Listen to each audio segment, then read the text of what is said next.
Hello guys, welcome back to another exciting Naruto fanfiction. Heart. If you're enjoying this series, don't forget to hit the like button, share this video with your friends, and subscribe for more amazing Naruto, which is what if Naruto left Konoha forever. Part 1. Now let's start. The fanfish dropped the man and walked out of the room, heading towards his apartment, where he hoped to prepare to leave in the morning. He heard the sound of footsteps behind him and turned to find his ex-teammate Sakura, and the rest of his friends. He didn't want to see them right now, but then again, no time like the present. Sakura had decided she'd speak for the group. Naruto, you can't just leave. What will we do without you? The same thing you did when Sasuke left. Carry on. Don't worry about me, I'm going to a better place. Neji took his turn. But aren't you the one who told Sasuke that he didn't need to leave the village to become strong? You're running away from your problems, Naruto. Don't you dare compare me to him. Sasuke never had to put up with the crap I did. He wasn't hated for something he had no control over. He wasn't ostracized. I'm going to a place where I'll be appreciated for what I can do, not hated for what I never did. I'm sorry, but you'll all do fine without me. You did fine when I left the first time. Hinata walked to her crush, for what she thought could be the last time. Making her way slowly forward, she wrapped her arms around his neck and sobbed against his chest. Naruto smiled and looked down at the shorter Kunoichi. She was always so kind, if only he didn't have to leave. But alas, things never go as planned. Shish, Hinata, don't worry. I'll see you again someday. Promise me that in that time you'll get stronger. She looked back up at him and gave him a shaky smile, nodding her head. She didn't trust her voice at the moment as she slunk back beside Kiba and Shino. Naruto looked at the rest and did his best to keep his voice steady. Neji, I'm sorry, but I'll have to break my promise to you. I won't be able to help you change the Hyuga. I expect you and Hinata to do it in my stead though. Lee, I'm sorry I won't be around to spar with you anymore. 10-10, I'm sorry I never got to know you better. Shikamaru, Choji, I want you two to take care of yourselves and Ino. Don't let Asuma's sacrifice go to waste and take care of that kid of his. Shino, Kiba, take care of Hinata please. She needs your support more than ever. And Sakura, you'll have to try to find Sasuke on your own with Kakashi. I'll send whatever info I can on him, and if I see him I'll try to subdue him, but I'm not making any more promises. I'm sorry guys, but this is goodbye. He turned on his heel and left to pack, his heart breaking into pieces. He always hated saying goodbye to people, and now it felt like the weight of the world was on his shoulders. He had people who depended on him here, but they were all strong. They'd get along without him. The group stood and watched him fade away into the evening, and one by one they began to walk off. The last to leave was Sakura. She couldn't believe that yet another of her teammates had left her all alone. She walked home sobbing to herself and thinking that if only he hadn't been denied what was rightfully his, this may have never happened. Naruto stood at the gates at sunrise, eager to begin his journey.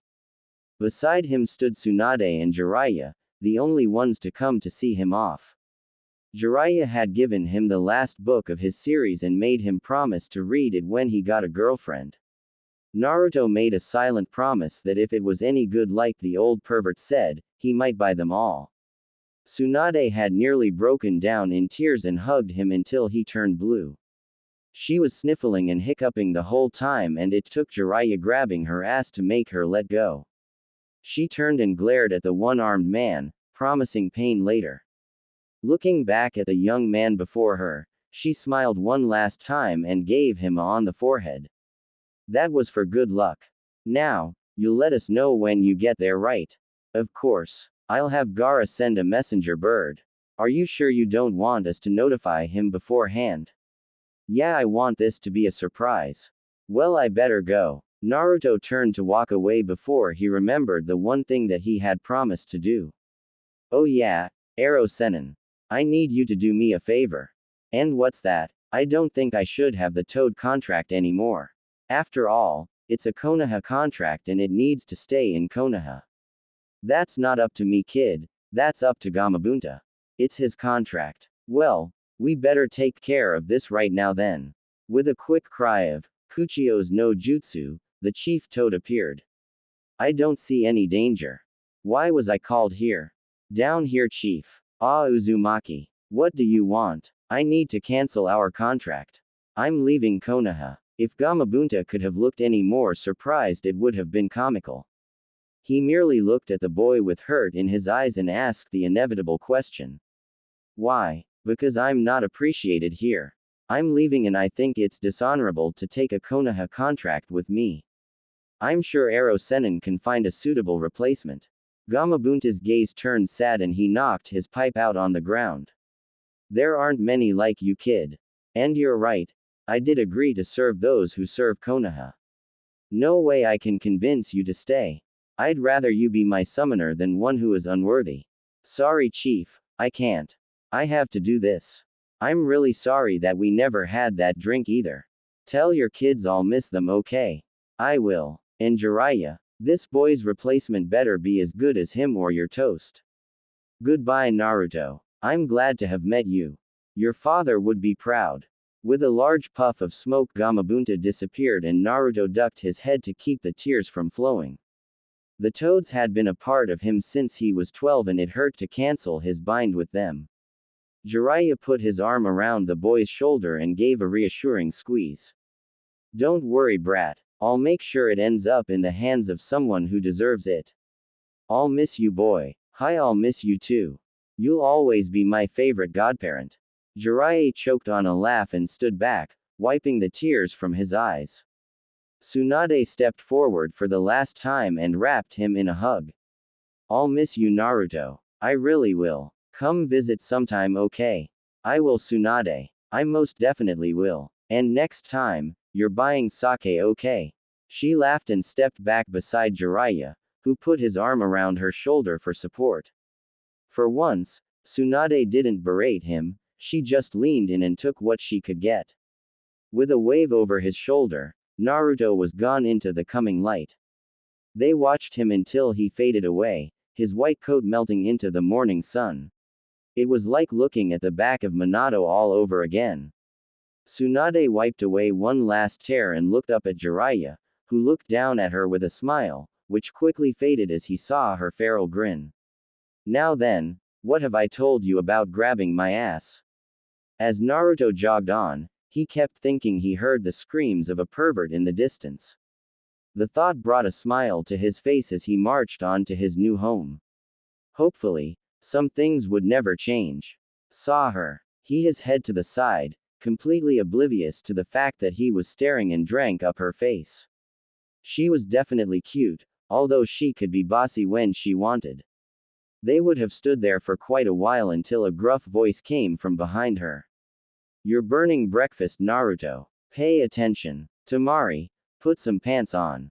Temari looked down at her attire and shrieked before rushing back upstairs to get dressed. Kankuro looked at Naruto's blushing face and died laughing. It was going to be so fun teasing those two. He accepted the plate that Naruto handed him and smacked his lips appreciatively when he took his first bite. This is really good, dude. Temari can't cook this good.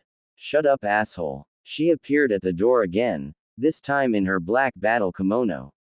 She glared at the blonde boy, who blushed again and turned back to the stove. She smirked at his back and sat down at the table, looking longingly at Kankuro's plate. He eyed her and put an arm around it protectively.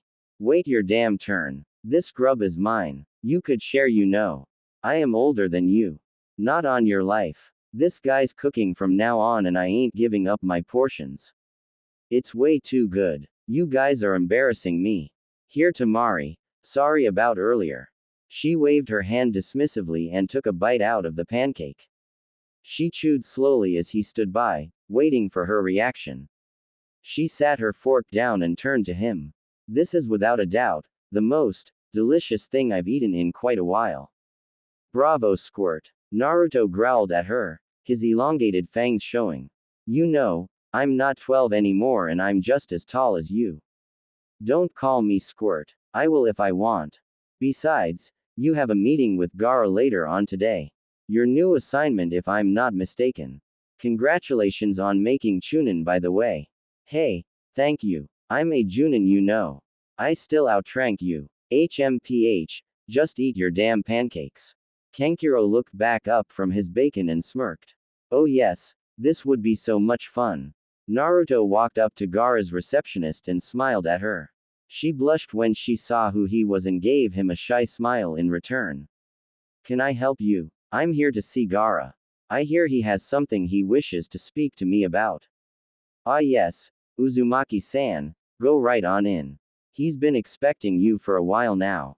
Thank you. As soon as he had closed the door, he was pinned to the wall by a blast of sand and Gaara stood before him. I hope you don't expect me to accept tardiness here, Naruto. I won't have you turn into that worthless sensei of yours. Naruto laughed and struggled against his bonds before Gaara let the sand recede. I cooked breakfast this morning and had to listen to your sister give a lecture about not being a pervert. What did you do to my sister? We may be friends, Naruto, but if you.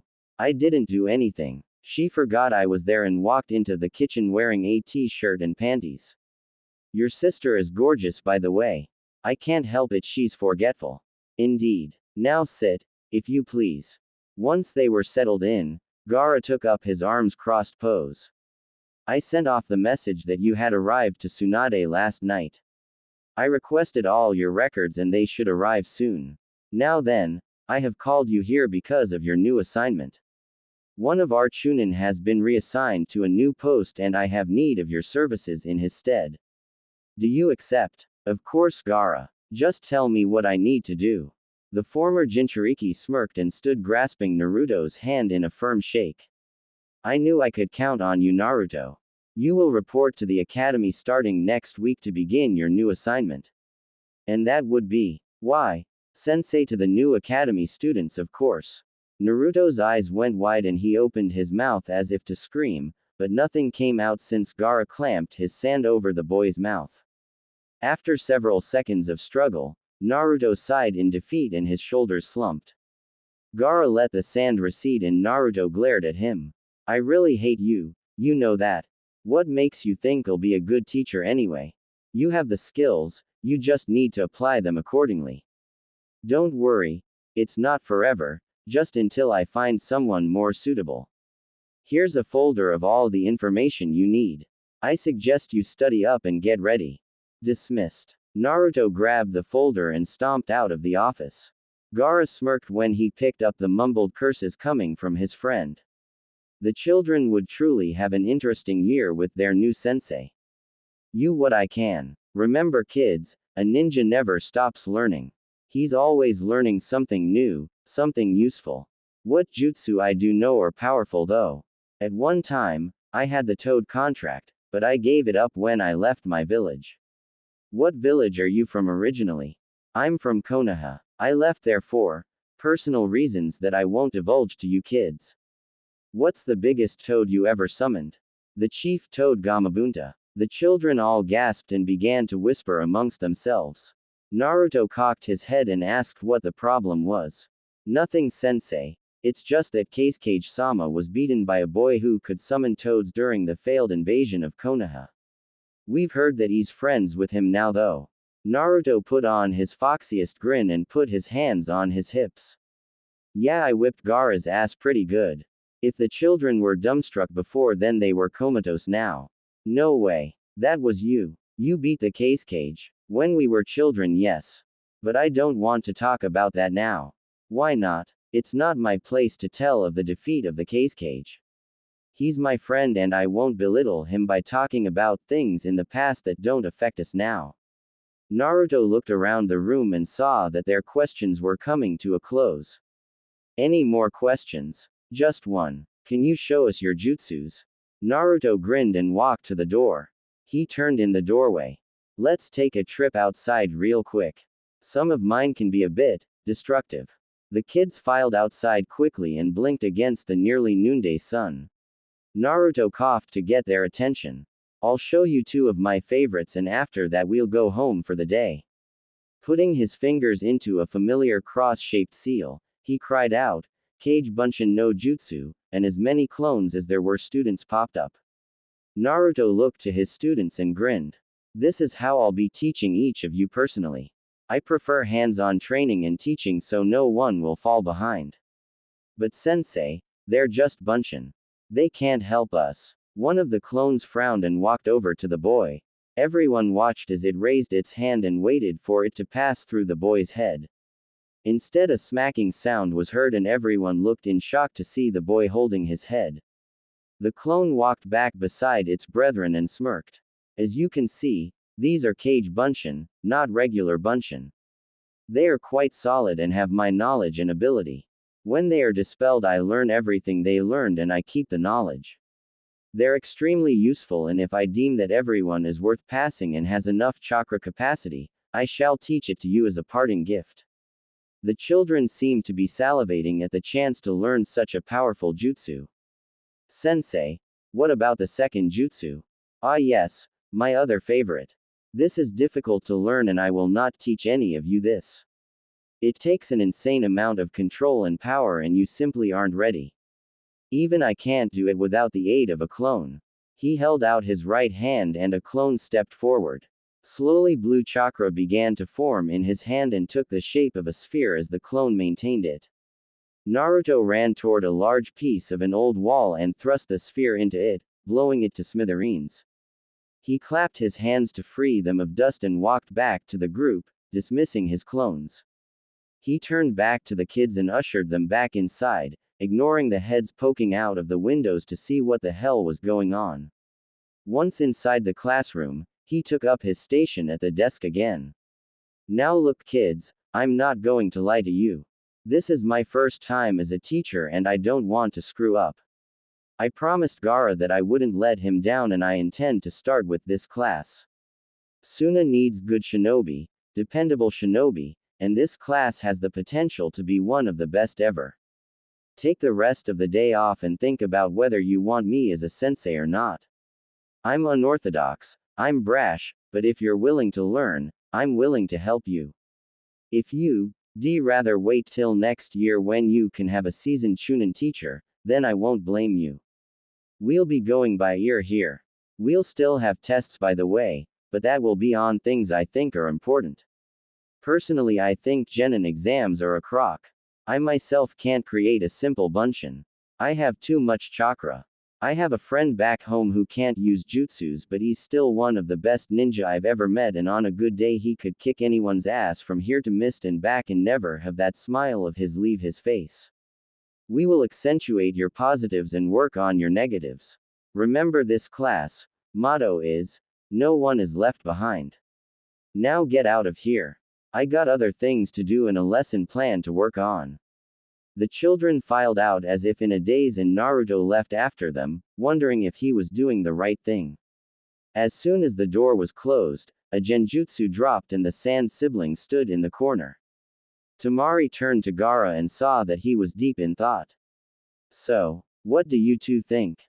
Kankuro took up a thinking pose that looked unnatural on him, but this was an unorthodox thing to begin with. I think he'll either make or break these kids. Naruto was always a do-or-die kind of person. Personally, I think the academy has been due for a shake-up like this for years. What do you think, Tamari? I think he'll do fine. I actually like his approach. It reminds me of Baki-sensei. Gaara, what do you think? Gaara didn't answer for several minutes. He just stood there with his arms crossed until that small smile made it onto his face and his siblings stared at him waiting for his answer. I hope Naruto bakes another dessert tonight. I seem to have acquired a sweet tooth. He disappeared in a swirl of sand, leaving two baffled Junin. After the shock wore off, Tamari smiled at Kankuro as they walked out of the room. He'll do just fine. And I hope he bakes a cake tonight too. That boy's a damn good cook. Kankuro took a sip out of his canteen. Then why don't you rope him and take him out? Tamari looked up as they walked and waited until Kankuro took another sip of water before answering. I just might. I saw him in boxers, remember? He has a great ass. Poor Kankuro nearly died from choking. Naruto did indeed bake a cake that night and everyone was very appreciative. He retired early to his room to think about what he'd done that day. He laid on the bed with one arm on his forehead, staring at the ceiling. Had he done the right thing in telling those kids the truth? Had he been too harsh in telling them the ugliness of the world? He sighed and rolled over to look at the clock. It was late and he needed to get to sleep. He rolled back onto his back and sighed again. I guess I'll find out in the morning. Naruto smiled and rubbed the back of his head sheepishly. He couldn't believe he let himself be suckered like that. Is there any other way to treat a lady? Tamari smiled softly before going back downstairs to her room. For your sake, there better not be another way. You know what I'll do to you afterwards, and that's after I make you promise on a make-up date. She smiled sweetly while she gave her threat and walked downstairs to her bedroom. Naruto sighed in defeat and lay back again to stare at the stars. It seemed a few winked at him, as if they were laughing merrily at his predicament. He walked downstairs and was just about to open his door when Tamari poked her head out of hers.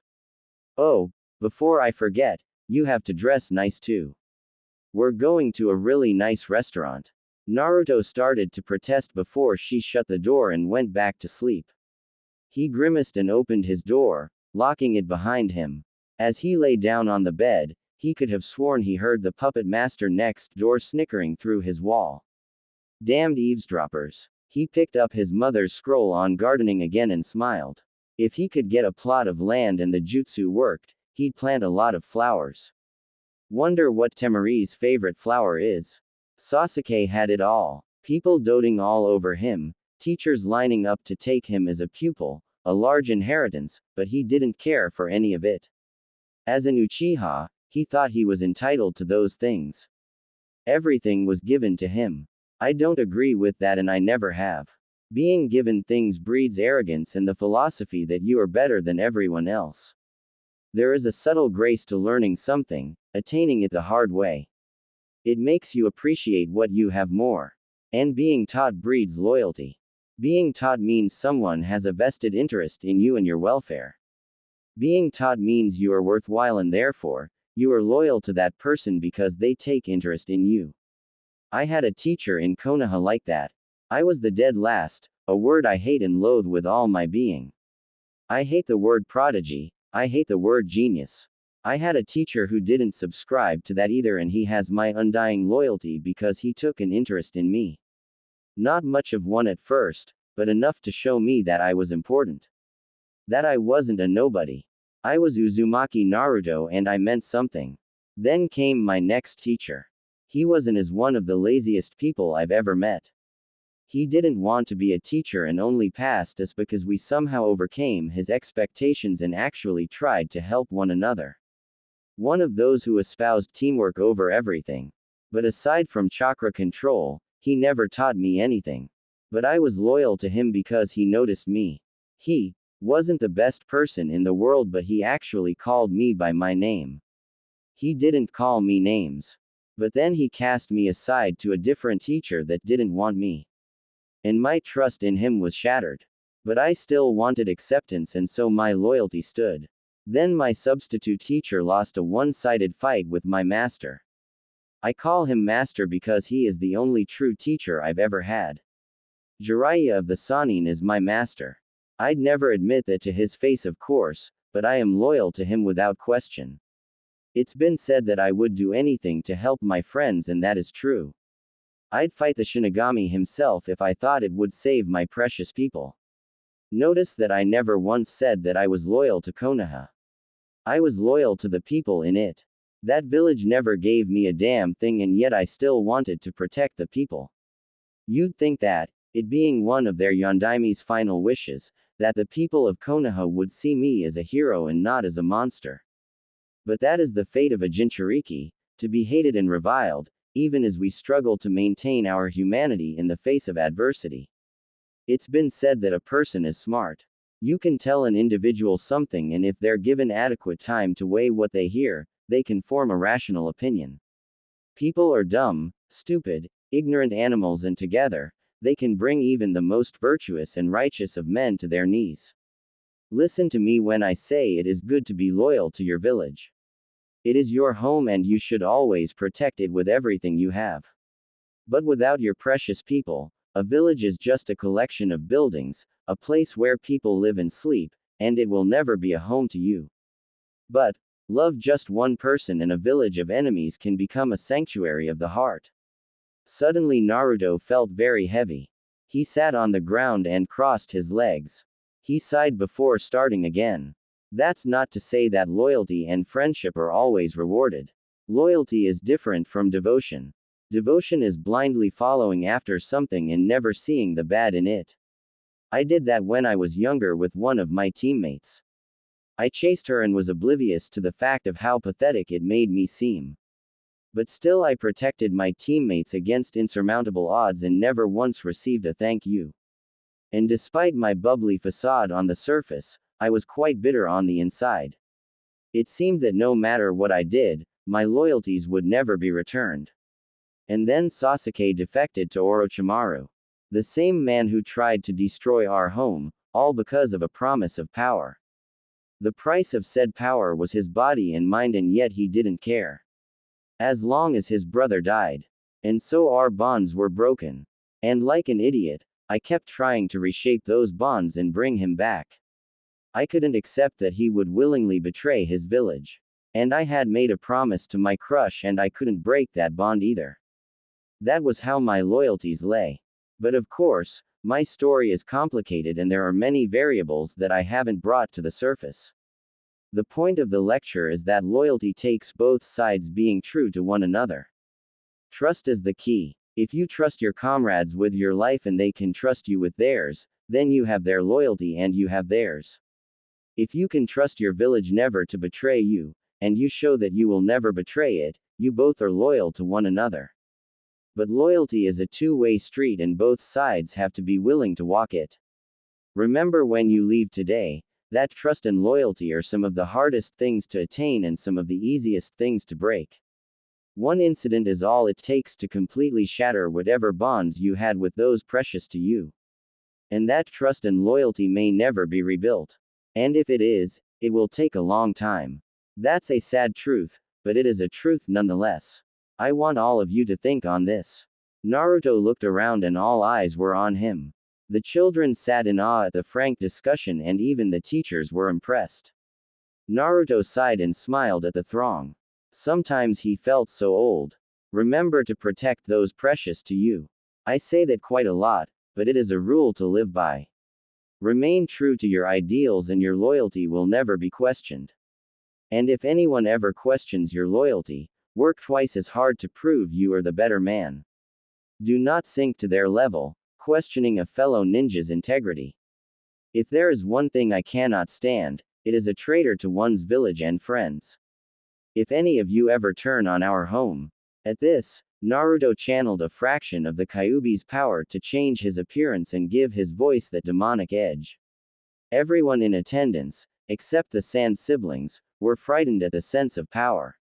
When he wanted a point across, he'd get the point across. I will have no mercy upon you.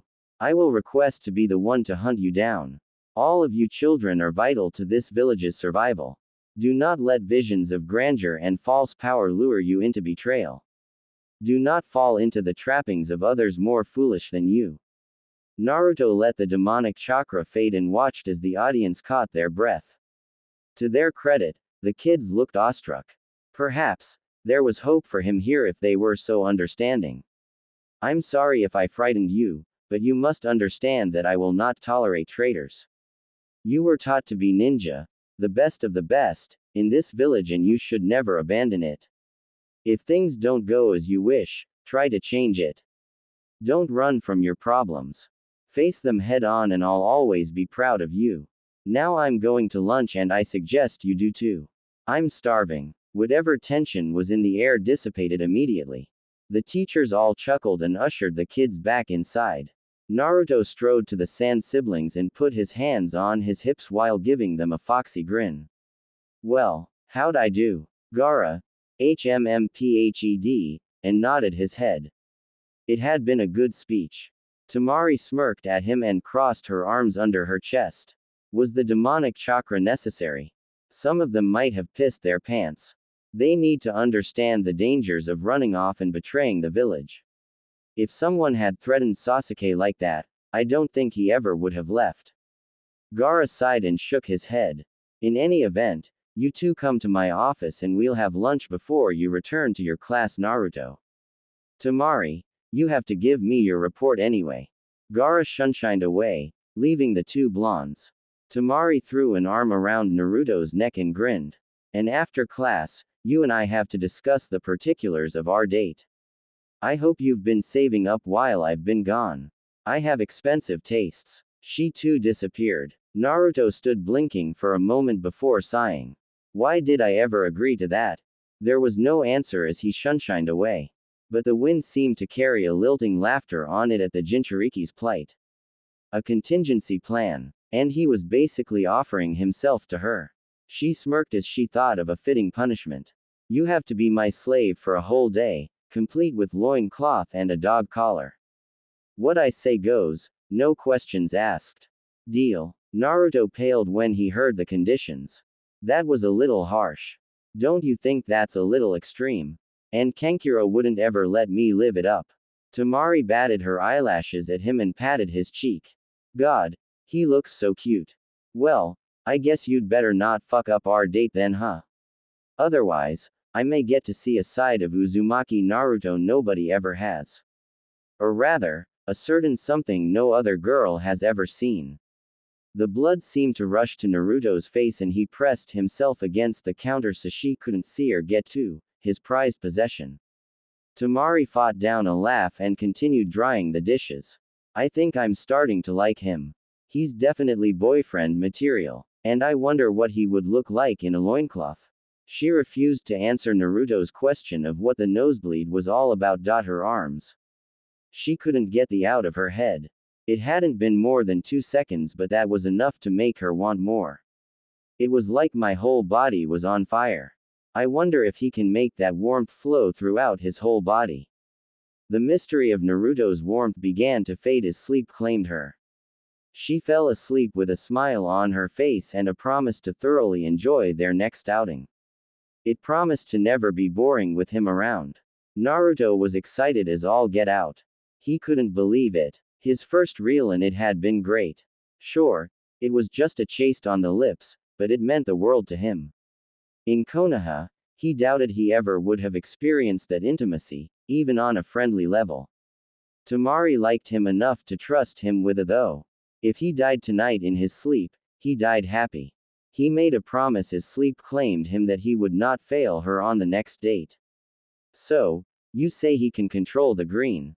Yes, I saw him make it from nothing. Perhaps we have found him, sire. Perhaps. I want you to keep an eye on him. If he can do this and his intentions are pure, we will help him. Our tribe will bring back the glory this land has lost for generations. The green has slept here for too long. He is a ninja though, my lord. He might expect us to aid him in battle. If he can bring back the green, it will be worth it. Our kind has not seen battle for ages. It would be quite a commotion were we to enter into the world again, especially for a wielder of the green. If he requires our aid, we shall aid him. Of course, my lord. Is that all you require of me? Hi. Keep an eye on this boy at all times. Recruit who you must to keep round the clock vigil.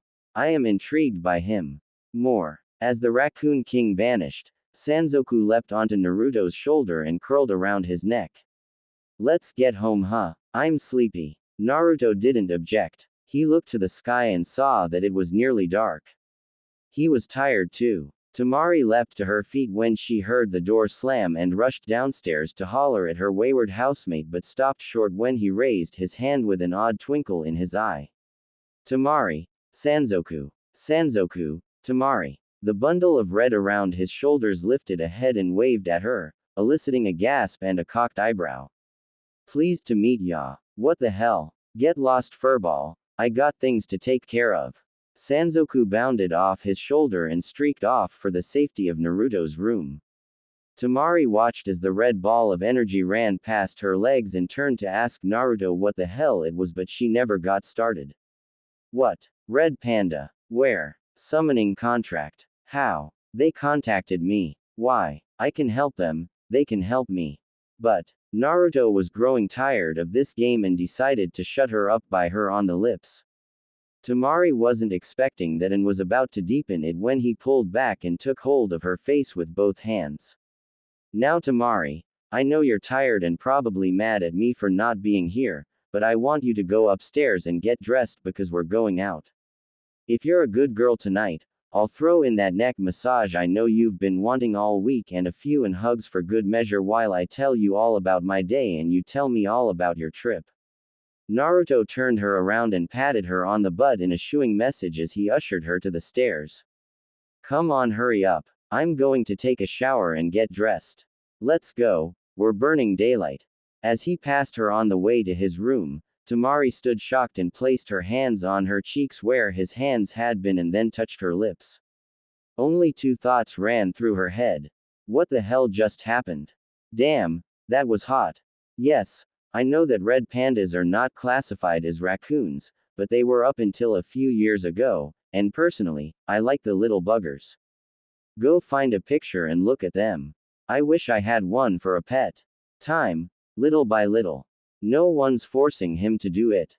Gaara nodded thoughtfully. Indeed. That is if the rest of Sunagakur wants the village to be covered with flora.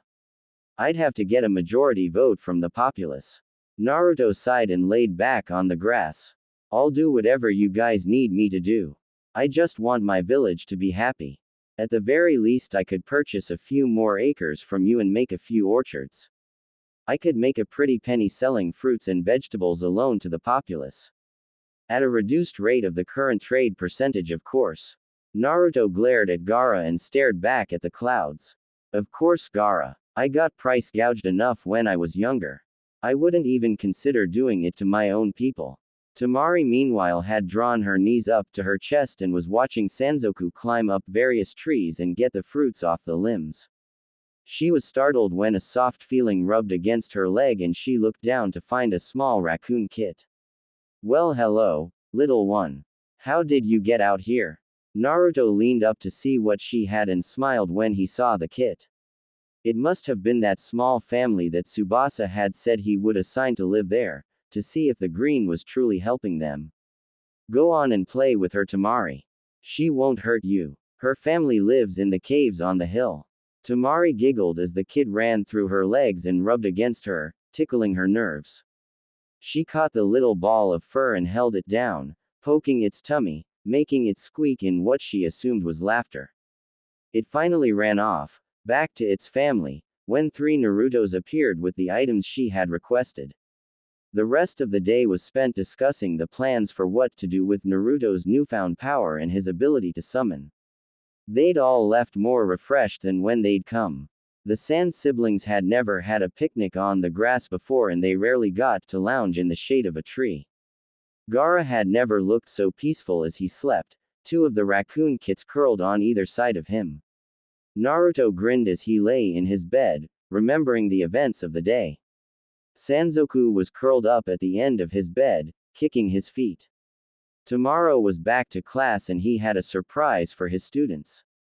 They'd probably never tried to walk on water before. Kate jasmines are a bush that my mother has out front of her house. They're a beautiful white flower that can grow several inches in diameter and sometimes take on a pinkish hue. I don't know what the scientific name is or even if that is the real name, but that's what Mom calls them. And Mother knows best, or so she said. Alright, this is for one of my reviewers, who made a request. I'm sorry that I can't find the PM you sent me to name you, but this one is for you. I thought it was hilarious, and so, I have acquiesced. Enjoy this little omake. It had been little more than 4 hours since Naruto had become the summoner for the raccoons and he had summoned several kinds already, but relatively small. He wiped his brow and stared up into the sky. He needed to get back soon to see Tamari. One last time before I head in. I'm going to summon a medium-sized one before I leave. Naruto pushed the appropriate amount of chakra into the jutsu and his voice rang out over the desert. Gaara sat in his office, reading over yet another boring proposal, when he felt a tug at the back of his mind. What the? He disappeared in a poof of smoke. Naruto was quite dismayed. It had been several seconds and nothing had shown up yet. He was almost ready to give up, when a poof of smoke erupted under him and he was lifted a few feet in the air. He heard the sound of someone coughing and looked down into a familiar rat's nest of red hair. Red hair? Where the hell am I? What am I doing here? Gaara. The cage stiffened and raised his gaze to meet the voice above him. Naruto. What are you doing? Why am I here? I don't know. I was practicing my summoning and you showed up. Gaara let out a long slow breath. Naruto, you are never to speak of this to anyone, understood? Yeah. Oh.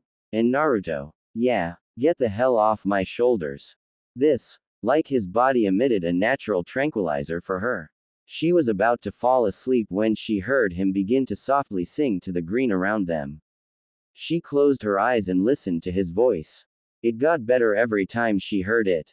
From underneath the trees, we watch the sky. Confusing stars for satellites. I never dreamed that you'd be mine. But here we are, we're here tonight. Singing amen, I'm alive. Singing amen, I'm alive.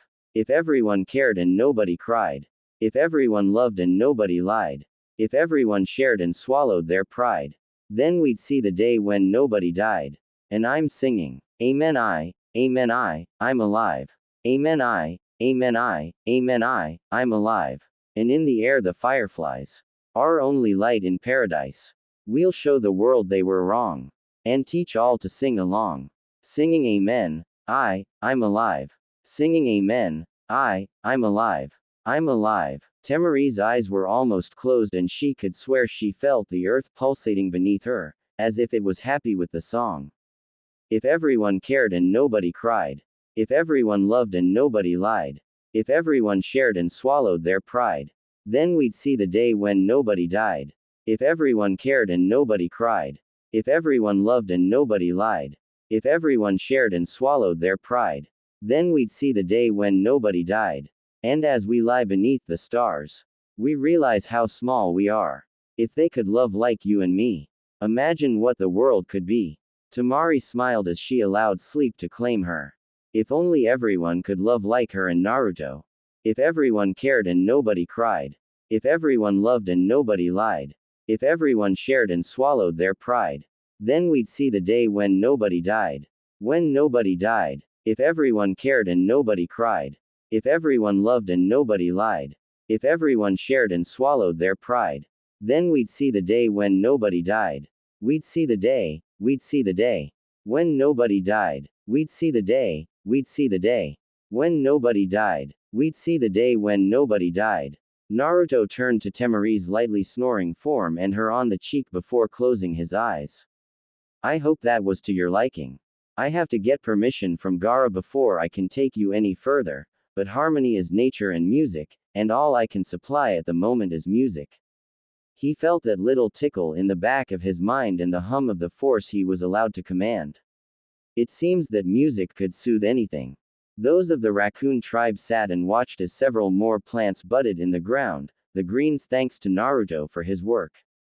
Sanzoku put it best. The boy was born for this kind of work. If everyone cared by Nickelback. Oh yeah, song is not owned by me and if it was, nobody would listen. I'm a horrible singer. Go fuck yourself with a barbed wire baseball bat. I'm comfortable and I ain't moving. Get your flea-ridden ass out of my spot or I'll skin you alive. Up your ass with a garden hose filled with rusty nails. Naruto sighed and lay back with his hands behind his head. He had to admit, these two were great at sarcasm. Pretty soon, the verbal banter would degenerate into physical contact. Apparently, Temari really wasn't playing around and the red panda found himself lifted by the scruff of his neck and booted out of the bedroom. Sleep on my bed tonight, you good-for-nothing fur coat. Crazy bitch. Temari sighed happily as she flopped down beside Naruto and crawled under the covers, snuggling up close to him. He wrapped an arm around her shoulder and shuddered when she his neck. I thought we agreed not to do this until I got my own place. She gave him a pouty look and batted her eyelashes. Not even a little bit. Can I at least feel it? No. She growled and shucked out of her kimono before reaching over and grabbing one of his shirts off a chair. She whipped it on and turned her back to him, pulling the covers over her more. Fine. Good night then. She felt him chuckle and found herself suddenly wrapped in strong arms that pulled her back. She wiggled a bit to get comfortable and found the back of her neck. Tamari mewed happily and shuddered when he whispered into her ear, her eyes already drooping as she melted against his warmth. Night Tamari. I love you. Love you too. Tomorrow was going to be a hell of a day. Let me know what you think. As I mentioned before, getting Naruto caught up with the Konoha group may take a couple chapters, so bear with me as I try to cover all the bases of thought up. The two grinned and Naruto nodded. Of course we're amazing. We're the Dobes, remember. We have an obligation to be amazing. The Konoha ninjas all groaned and Tsunade smacked him on the head. Idiot. Once everyone had settled down, Naruto looked at them all seriously and put his hands on his hips. Now look. I know you're all curious about how this place came to be like this. Well, I did it. Ino snorted and he looked toward her. Something you'd like to say, Ino? Yeah, I do. I grew up in a flower shop and I know that you simply can't transplant flowers and trees in an uninhabitable place like this.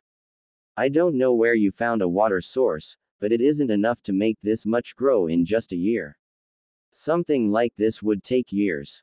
Naruto nodded and put his hands behind his back. That's all correct, Ino, but it doesn't apply to me. I control the green, I can do whatever I want. The group looked confused and let Ino be their spokesperson. The green. What the hell is the green? I'll show you. Follow me. Naruto led them back over the wall and sat down just a few feet from it. He crossed his legs and clapped his hands together, seeming as if he was praying. Watch. The Konoha nins watched carefully as he seemed to glow slightly and his hair waved slightly in a non-existent breeze. Naruto closed his eyes and concentrated, calling on his unseen ally. Everyone watched with wide eyes as grass began to sprout around Naruto and flow outward toward them.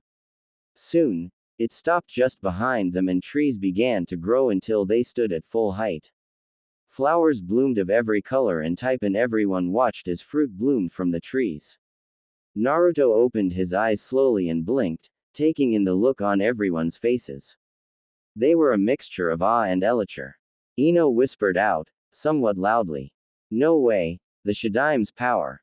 No. She swung her head to look at Naruto and her eyes pled for an answer. What do you mean? No. It's not the Shadaime's power. It's the green. It's the primal source that guides all plant life on this planet.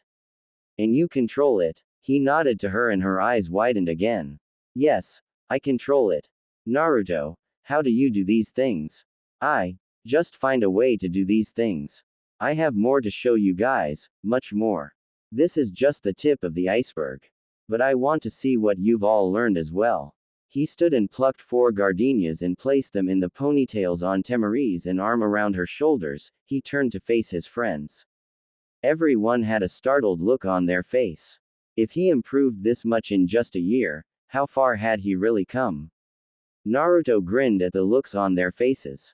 I think I'd like to spar Lee later on today, but until then, I want to talk to him, Neji, and Tenten. The rest of you go and explore the city, have fun. Just don't enter those caves I told you about. I'd hate to have to discipline you for entering sacred ground. I'll see the rest of you at lunch at the compound. The rest of the ninjas turned to walk away and gathered at the entrance that led back to Suna. Iruka turned around and told them his plan. I want to know what the people of this village think of Naruto and I think we should start with his students. They have the most interaction with him. The others nodded and went to find the school with him. Tsunade and Jiraiya went to talk to Gaara. Naruto sat Team Guy down in the shade of a tree and looked to them. Okay guys, so, what do you want to do first? The three looked at each other and grinned evilly. Neji answered for them. We each want to spar with you, to see how far you've come. Light contact. Tenten grinned and produced a staff from nowhere. Nah, that's boring. We prefer full contact. Naruto grinned and leapt away from them. Just how I like it. Let me know what you think. Remember, it ain't over yet. Please. Jiraiya scowled and handed the book back. He pushed himself off the wall when Naruto said it was time for lunch. Looking back over his shoulder, he leveled disappointed eyes at the copy ninja and his final remaining student. I'm disappointed in both of you. Naruto beamed as everyone settled in with a bowl of stew, Choji with his half-eaten pot, and waited for their reaction. Temari saw the anxiety in his eyes and giggled. You'd have thought it was a life or death situation. Everyone took a taste test at the same time, and immediately began to destroy the contents of their bowl. Kakashi was the first to finish as usual and had to admit that it was delicious. Jiraiya's earlier words echoed in his mind.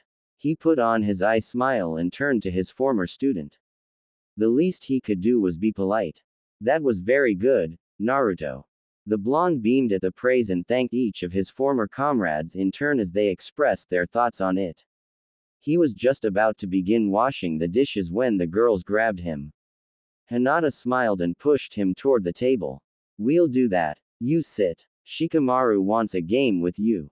Naruto looked across the table to where Shikamaru sat before a shugi board, looking hungrily at his opponent. He smiled and sat down in front of the Nara. Well, let's get this over with then. Choji already got his wish and Ino never came up with anything other than a date, so let's play. Everyone gathered round as the two began their game, never noticing the three clones sneaking upstairs. One clone whispered to the others once they were safely in Naruto's bedroom. Okay, the boss said to read some books on Shugi and dispel when we'd read a good bit on strategy. The other two nodded and sat down with their respective books. Shikamaru was sweating bullets. He hadn't had a challenge like this since Asuma and he was enjoying himself, despite racking his brain constantly. Whenever he'd think up a strategy for how Naruto was playing at the moment, the blonde would change his game up. It was maddening. Naruto smirked as he went through the paces. Shikamaru was in a corner and in just 3 turns, he'd have him. 1 turn, 2 turns, 3. Checkmate. Shikamaru sighed and looked at Naruto with a newfound respect. That was troublesome, but it was fun. Let's do it again someday. Naruto nodded and looked at the clock. It was nearly 10 at night. They'd been playing for over 9 hours. He glanced over to where Neji and Tenten were leaned against each other snoring lightly, exhausted from the day's activities. Guess it's time to sleep. You guys can go back to your hotel and take the lovebirds with you. I'll meet Team 8 at the property tomorrow at dawn. Don't be too late. The Konoha ninjas stood and said their goodbyes while Lee picked up Neji and Sakura hefted Tenten. Team 8 promised to be at the property right after dawn and bid Naruto goodnight. The blonde left some clones to clean up the kitchen and went to shower after saying goodnight to Gaara and Kankuro. Naruto crawled into bed and laid there for a while staring at the ceiling when his door opened up and he saw a familiar silhouette walk to the end of his bed and crawl on. Sanzoku looked up over his tail and sighed. All right, I'm going. Naruto chuckled as his summon left the room and he lifted the covers for Temari to crawl under. She snuggled up to his side and rubbed her leg up and down his, trying to warm herself up. Naruto shivered at the contact. She was clad only in panties and a t-shirt, her favorite nightwear. If your brothers find out you're sleeping with me at night like this, they'll skin me alive, you know that right? Temari just nuzzled her nose further into his neck. Ah, they'll be fine. I'm a big girl and you know where your boundaries lie. Naruto nodded and wrapped his arm around her waist, pulling her closer to his chest. I think I'll start on my house after everyone leaves. I'll need help with the decor, you know. Temari smiled as she drifted off to sleep, the rise and fall of Naruto's chest helping lure her to dreamland. Helping design the house, huh? Sounded like plans for the future to her. So they're all in Suna, huh? Yes, all of the ones you know have gathered there for some reason. Perhaps to visit him. The dark-haired man nodded and gestured for the woman to leave and she did so reluctantly. He put his chin to his hand in a thinking pose and narrowed his eyes. Perhaps it is time I visited the one who considers me a brother. A reunion would be nice, to finish that which is left undecided. The dark-haired man chuckled. Perhaps it was time to go to Suna on a whim. Dun dun dun. Let me know what you think. Pronto. A large man walked up to where a smaller man was sitting by a fire and flopped down unceremoniously. So, how long till we arrive? The smaller man cut his black eyes over and blinked slowly. What's the matter? Hard to keep the urge down. It's getting harder the closer we get to civilization. I hope I can last until we meet this, Naruto. The smaller man grabbed the other by the throat, making fear appear in his eyes. He's mine. Don't forget your place. He thrust the larger man backwards and returned to staring at the fire while the others looked on. Soon, brother, soon. I'll have my eyes, and you'll have nothing. No animals made a sound as that sinister chuckle emanated throughout the forest. Let me know what you think. Everything will come to a head soon. I just hope my muse takes me in the right direction. We apologize for the way we treated you, Tamari-san. Please forgive us. Tamari blinked and turned to a grinning Naruto. I guess your talks worked, huh? He nodded vigorously. She smiled but immediately shook her head. She had to tell him. Naruto, I saw some Akatsuki as I was coming back. They were in a village a day away from here. I don't know if they're headed this way or not. Everyone present froze at that and Naruto closed his eyes. Peace couldn't last forever. I had a year without them, but I guess forever was too much to ask. He turned to the Konoha nins. I think your stay may be extended a tad. Just in case you understand.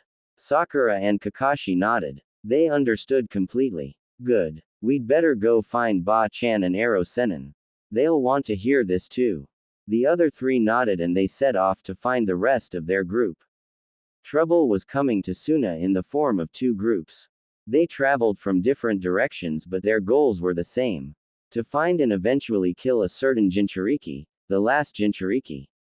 The group's goal was to find Uzumaki Naruto and take his life. One through extraction, the other through extermination. The desert would play host to a fierce battle soon.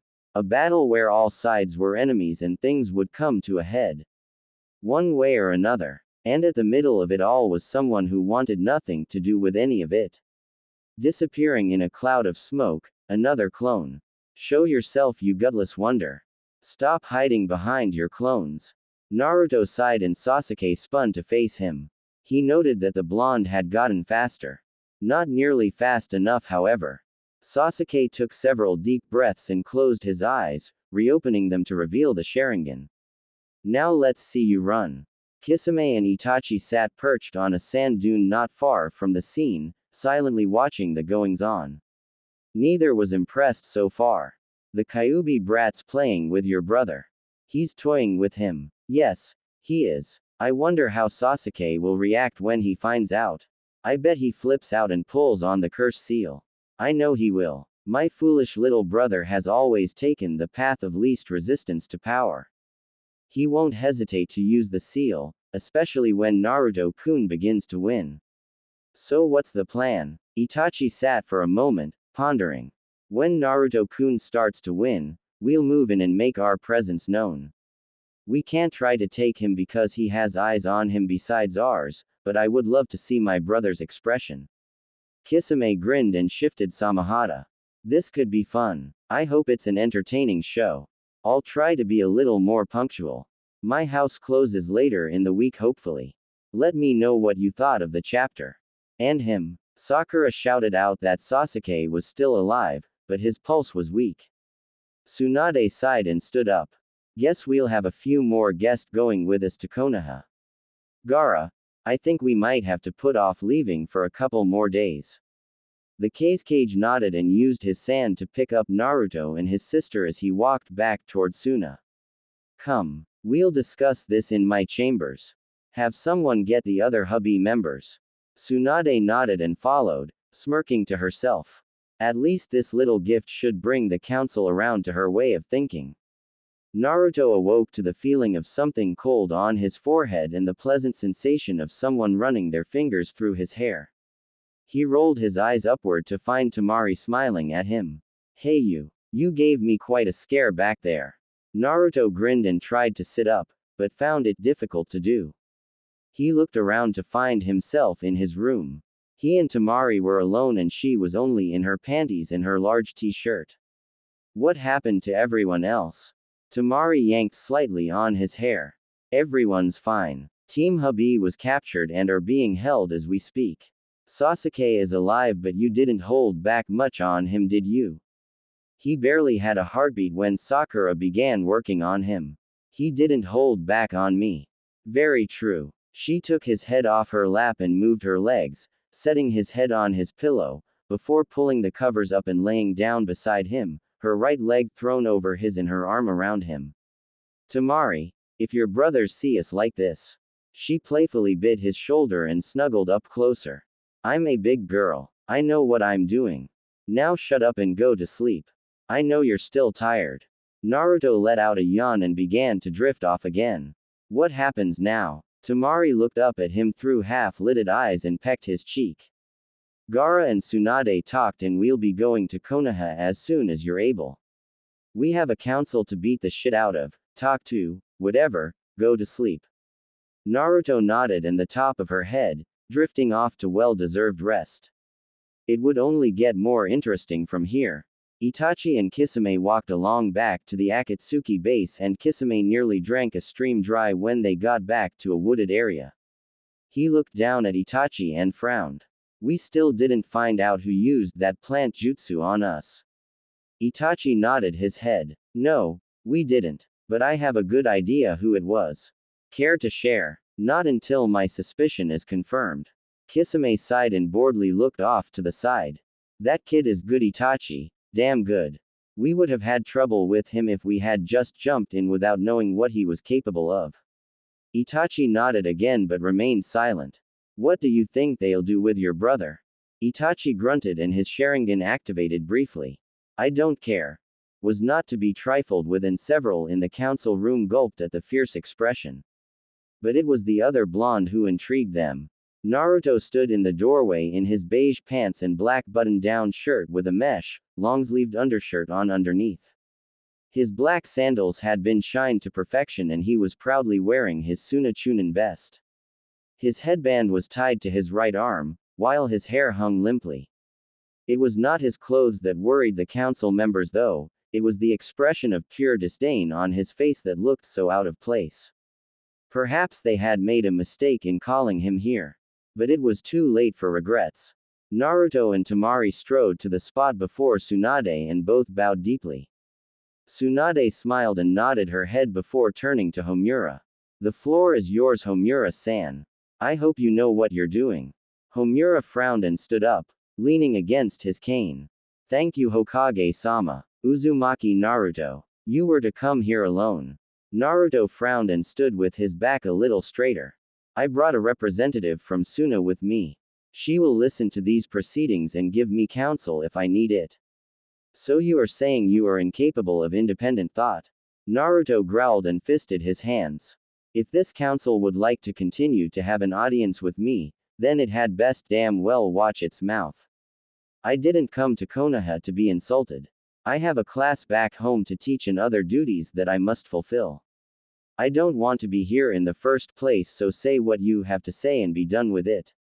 Homura scowled and nodded his head. Tsunade had informed them ahead of time that they held no power over Naruto any longer and that if he so wanted, he could walk out of these proceedings. With a sigh and a nod, Tamari was given a seat next to Naruto and all was quiet. Very well. Let this meeting come to order. The purpose here is to speak with Uzumaki Naruto about his status as a Konoha ninja and his duties as the son of a Hokage. Ten gave her a pouting face and poked her bottom lip out. Ah, come on, pretty please. We'll keep it a secret, we swear. Wait, he's not tiny, is he? Tamari scoffed in indignation. No, he is not tiny. He's perfect for me. Sakura grinned, seeing a little prodding was needed. So he's tiny. He's 8 inches, okay. You happy now? Ten and Ino whistled appreciatively while Sakura giggled. Hinata just poked her fingers together and blushed, thinking about what it might have been like if she and Naruto had gotten together. Tamari huffed and sat back against the wall. Anything else you'd like to know? Ten grinned slyly and slowly brought her head around to face Tamari. Yeah, ever tried anything kinky? Like roleplay? Tamari blanched. She didn't like where this conversation was turning. Naruto yawned as he and a frazzled Sanzoku left the classroom, waving goodbye to Iruka. He scratched the poor red panda's ears, trying to comfort him. The kids had been all over him when they discovered he could talk, and all the girls insisted on hugging him like a toy. Sanzoku was not pleased, but Naruto forbid him from biting or crushing any of the kids. He had stayed to talk to Iruka after class and had enjoyed himself immensely. Sanzoku had lounged on the desk, trying to rest up from his day of being fondled. He didn't even put up any resistance when Naruto lifted him from the desk and draped him around his neck like a scarf. Naruto had swung back by his parents' house to get his robe and a towel, totally perplexed by the appraising and coy look Hinata gave him. He chalked it up to a weird girl thing. He certainly got enough weird looks from the girls in Suna. He smiled at the receptionist and paid his way in, asking if she'd seen Tamari. The girl informed him that she was down the hall and to the left and that she had hired out one of their private baths for their use. Naruto thanked her and went on his way. Sanzoku hopped down and curled up on the bench outside the door, saying he would keep watch. Naruto knew he was just going to take a nap.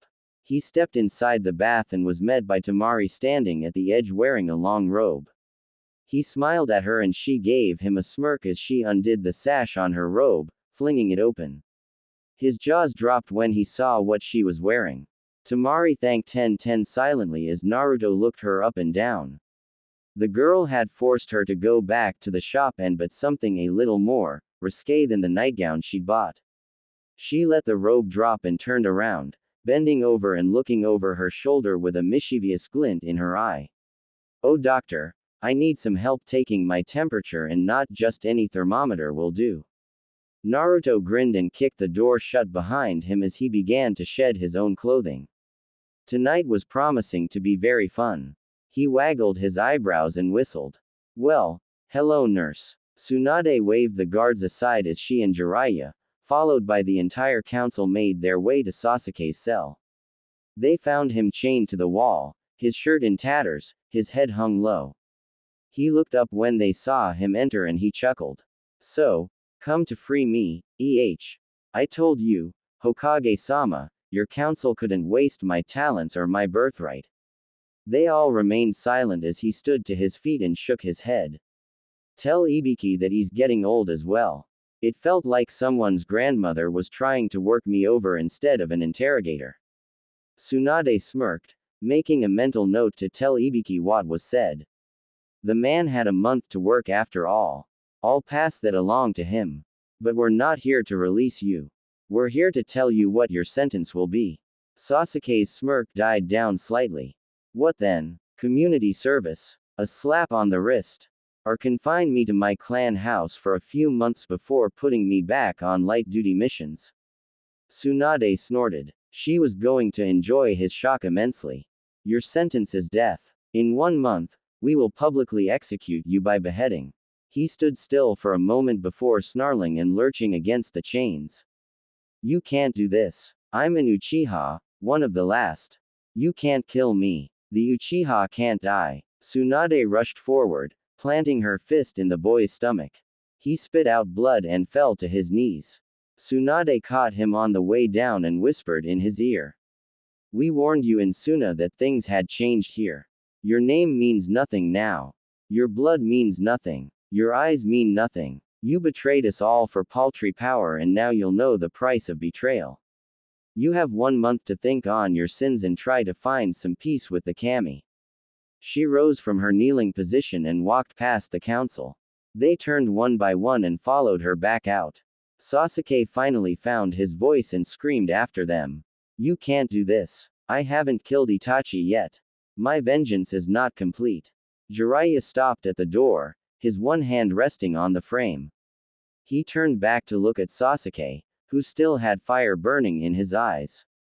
"Now you know how it is to be at the mercy of someone on a whim." I believe you told my student one time that you spared him on a whim and that you would take his life on a whim. His life meant nothing to you. Know now how worthless your life is to the rest of us. Jiraiya walked out the door without a glance back. If he had, he would have seen the maniacal glint in Sasuke's eyes. They'll come for me. Someone will come for me. My vengeance is not complete. I cannot die until he is gone from this world. The guards shivered when they heard the insane laughter coming from the cell. What kind of man could laugh when he'd been told he was going to die? Intimidating as possible. Such a bore, is it not, Naruto-kun? Naruto nodded his head and thought about that voice. It seemed so familiar. His eyes popped open wide and he slowly turned his head to find Itachi. What are you doing here? Come to free Sasuke. No, I have not. I will not free him. But my master wishes for Sasuke to come to us. Naruto narrowed his eyes and growled his response. I won't allow you. I'll kill you first. Itachi cut his eyes to Naruto. I'm just here to detain you while the others free Sasuke. Nothing more, nothing less. Naruto grit his teeth and readied himself. The others. Then you're all here. Why are you keeping me busy? Itachi turned to fully face him and began to unbutton his cloak. Let's just say I have a vested interest in you at the moment, Naruto-kun, and I want to find something out. The others do not matter for the moment and they have been ordered to retrieve Sasuke with minimal damage. Naruto growled and his staff rose from the ground. Itachi barely quirked his eyebrow. See, that's what I want to know about. A resounding boom and the scream of the crowd let them know that the others had begun. Itachi whipped his cloak off and put his hand on his sword hilt. So, shall we begin? Hey you. Welcome back. He smiled down at her and blinked sleepily. Same to you. How are you? She nuzzled into his chest more, her grip on him tightening. I'm fine. I'm just fine. She gasped when his arms locked around her and he pulled her to him, squeezing her tightly. Don't you ever do something like that again, do you hear me? Don't you ever scare me like that again. The misery in his voice broke any disagreement she was about to make and she simply him on the lips and hugged him harder. You either. You two are so cute like that.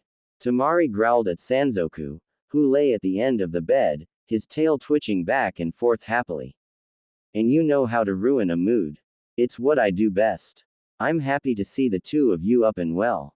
I'll leave you alone now. Rest and recover. There is much to do when you are back to full health. Thanks, plushie. Just rest. We'll exchange barbs later. Naruto and Temari nodded and he wrapped his arms back around her, pulling her close. They lay like that until they went back to sleep, unaware they were being watched. Sanzoku walked out the door and looked up, nodding to Tsunade as he walked between her legs and down the hall. Tsunade shushed Shizune and Sakura and ushered them away. Let them have their time. We'll talk to them later. Itachi watched as Madara destroyed part of the Akatsuki base in a fury, blowing things up, cutting walls, and generally wreaking havoc. Finally, the man stopped, as if remembering something and whirled around to face Itachi. What was that scream I heard while I was beating the Jinchuriki? Itachi looked at his sword and then back to Madara. That was Orochimaru breaking free. I found him trying to exit Sasuke's body while I retrieved Kisame. I trapped him in the genjutsu of my sword, in a world where he'll dream forever. He is no longer of consequence. Madara nodded and sat down on a nearby rock. Good. That's one nuisance taken care of. But this is a setback. We needed Sasuke for our plans and now we'll be set back. A third Sharingan would have been useful. I still don't see what use he would have been. Madara scoffed and put his chin in his hand. You wouldn't. Now leave me. I wish to be alone. Itachi bowed and exited the room, leaving Madara to his dark thoughts. You're so lucky, Uzumaki. So damn lucky that I need you alive for the moment.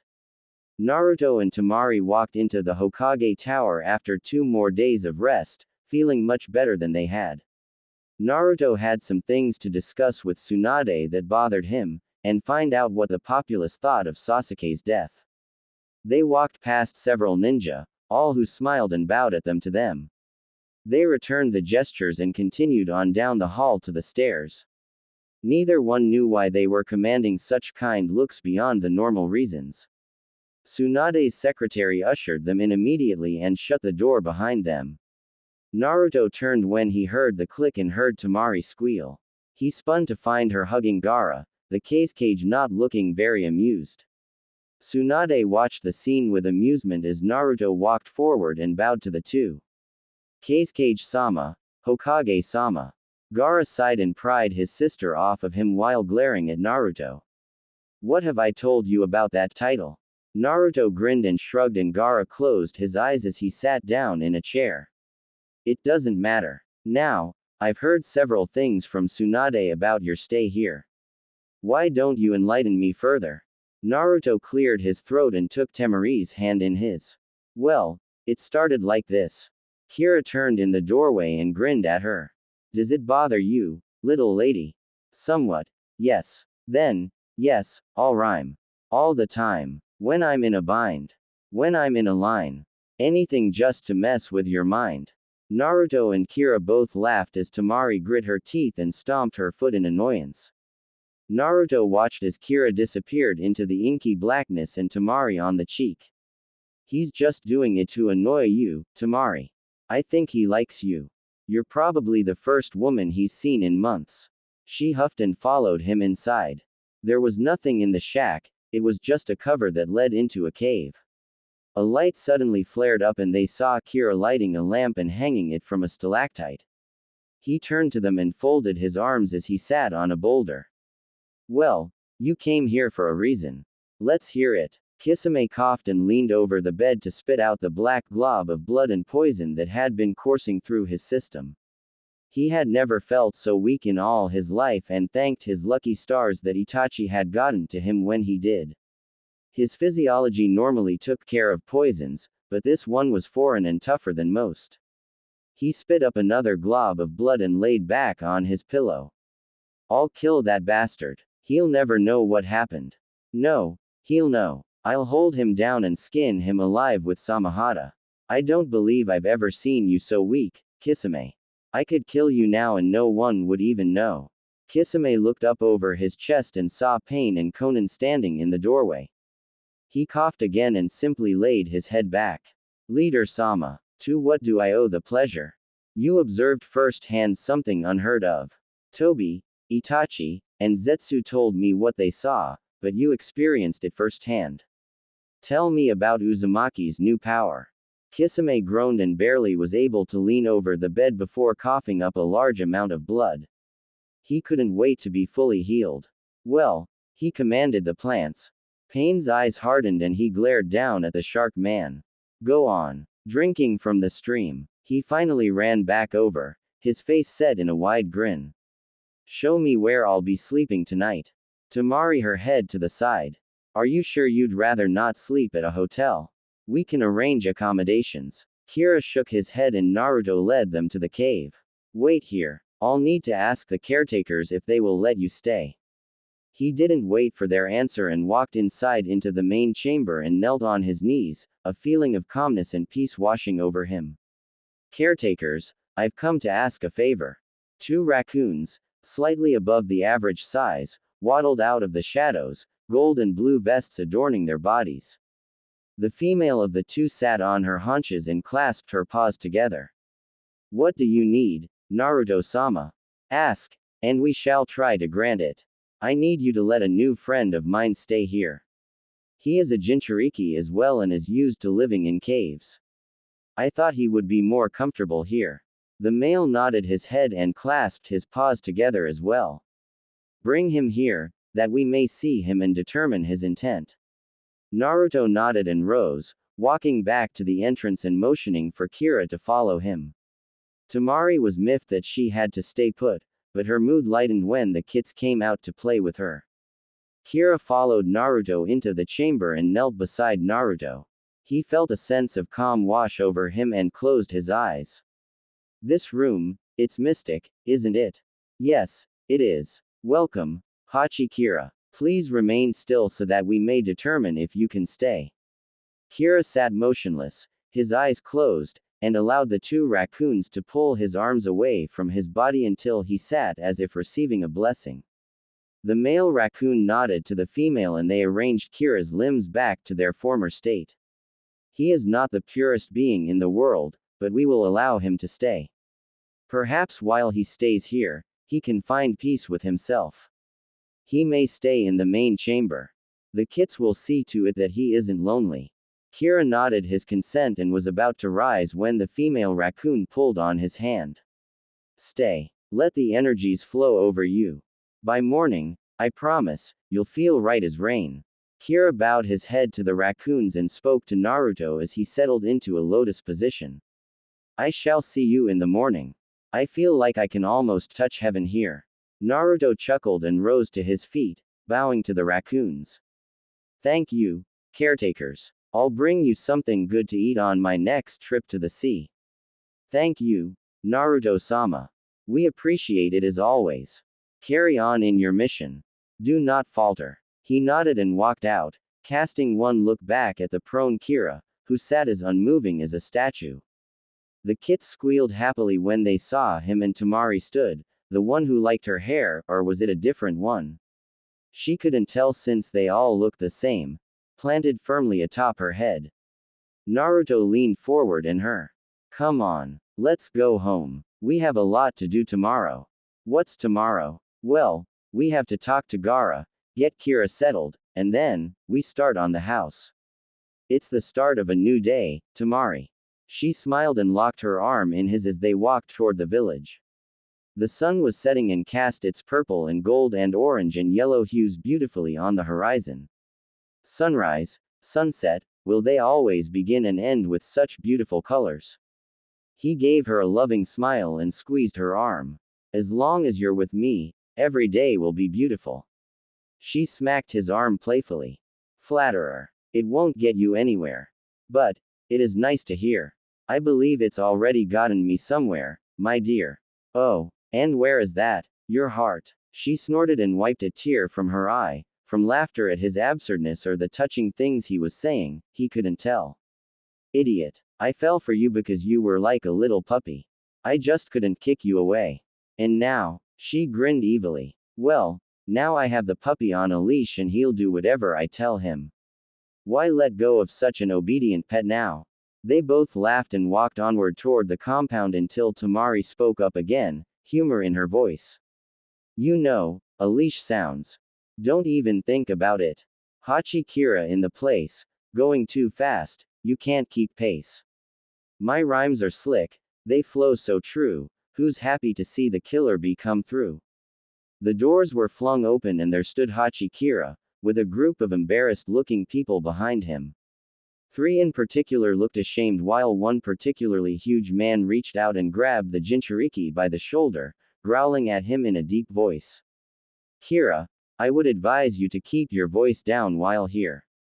The hand was shrugged off and Kira looked around the room, quickly locating his 2 favorite people of Suna, besides Kari.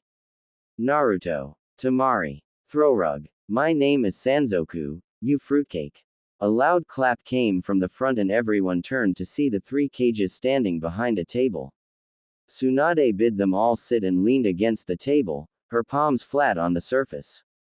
We're here to discuss Akatsuki and a possible alliance between our 3 villages against them. With us today are ninja of Konoha, Suna, and Kumo, as well as the cage of all 3 villages. I call this summit to order.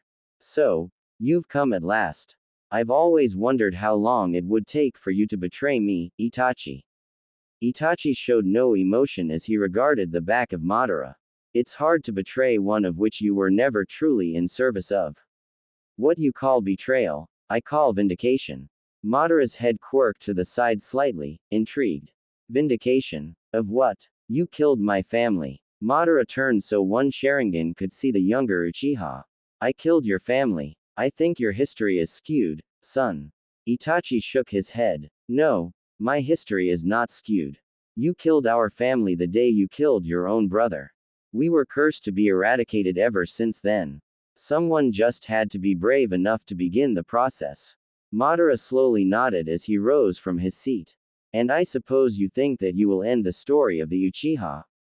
Itachi slid his sword from its scabbard with a small click and closed his eyes. The story is already over. This is the epilogue of the Uchiha clan. The page where we fade from the light and once again embrace the darkness as the cover falls. He opened his eyes to reveal the Sharingan and Madara snorted, drawing his own sword. I've been in the darkness, boy. I'm never going back. I never said you had a choice, Uchiha Madara. Either way, the story ends today. Fukasaku squirmed a bit. Jiraiya-chan, you're wasting time. I know. But he needs to know that once we're done with these puppets that were coming for him, he won't be able to hide behind corpses anymore. Pain didn't even bother to move as Jiraiya suddenly sprang forward, his fist drawn back. We shall see, sensei.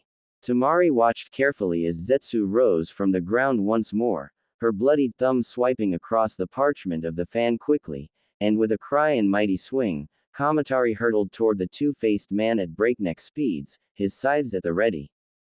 The weasel chirped as he flew, sending scythe after scythe at Zetsu's head. With a speed they hadn't thought he possessed, the man from Kusa disappeared into the ground again, and Kamatari came to a rest on the rubble of all the mortar and metal girders that he had destroyed. Clucking his tongue in annoyance, the vest-wearing summon scampered across the moist ground to stand by his mistress. I missed. Tamari shook her head and clasped her fan closed again. It's nothing. Sanzoku can't catch him either. Kamatari looked up at his much larger furry cohort and snorted. Well, he has been getting fat, just lying around all the time. Sanzoku growled and shook the moisture from his coat. I'll deal with you and your snide comments later, cousin. Right now, I need your help in finding him. Don't aim for his head next time. Send your blades to his knees, make him leave the earth. If he's not touching a solid surface, he's exposed. Tamari spread her fan once more and Kamatari hopped onto the parchment with a squeak, his giant scythe tucked behind his back. His beady eyes narrowed as they waited for Zetsu to poke up again and he prepared to summon more of his deadly sickles. The blonde woman grimaced and spoke in a quiet voice. Kankuro, henge your puppets into us and then cloak us with a genjutsu. Keep everything as true to form as possible. Draw him out to the center of that clear spot. Kankuro nodded his head and did as he was told, his puppets rushing to the middle and looking around as he hid the original bodies with a clever illusion. The four watched as the puppets began to bicker with one another, twirling to watch all sides. Zetsu leered at the puppets from a high vantage point across the clearing, deciding how to deal with them best. He was getting bored at this point, and hungry. Kakashi, Lee, and Guy had taken the mechanical pain as far away as they could, trying to keep its vision obscured from the others. It didn't matter if the other peens shared a field of vision with each other if they couldn't watch each other's backs to make it effective. Guy and Lee were giving a ball, dodging the attacks of the multi-faced man while Kakashi stood back, waiting for an opportune chance to strike. As he stood there, he noticed that the area they were fighting in had already been ravaged by someone, as there were several bodies strewn about, and several telltale signs that Naruto had been there. Case in point, the various vines and flora that were not native to AIM. His trained eye then noticed that, while the rest of the area was mortar, concrete, and steel, there was a large structure that seemed out of place. Edging over towards the object of his curiosity, he knocked on it and found it to be an expanse of trees, incredibly large trees, that were bound together and formed some sort of fort. Leaving the mystery of the trees for the moment, he turned his attention back to the melee below and watched carefully with his Sharingan for an opening, but in the back of his mind, he was worried. If Naruto had been here recently, then where was he now? And who was he fighting? High above the city, in the uppermost room of the tower that Itachi and Madara were battling in, a blue-haired woman pressed against the glass of a window, looking out over the fighting that was taking place. A heavy sigh escaped her lips as she turned away, her fingers trailing down the pane, making a slight squeak. Konan opened her eyes and looked across the room to the other occupant, who sat in a curved, eggshell-shaped chair. My Bunshin will not last long against the Raikage and his followers. Soon, they'll seek out the others and begin to help them.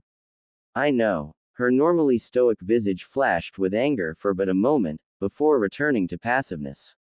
I don't know what is going on with your bodies, but I know that you have never faced a force like this before.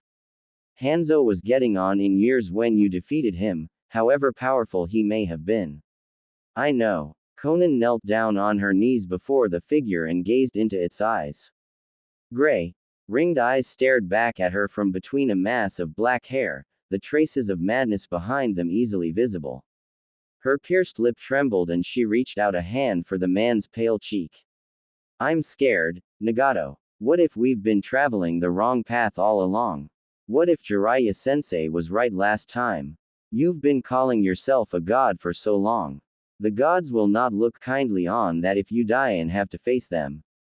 Rinnegan's eyes twitched back and forth, but he didn't register otherwise that he'd heard her. Conan stood up and went back to the window, looking out over the sprawl once more. A scratchy voice floated to her ears and she closed her eyes. I am pain. I am God. Just as the old stories tell of life on earth being extinguished because of man's wickedness, so shall my wrath be felt. I will cleanse this world and begin a new one, under a new God. Conan didn't answer. She'd heard it all before.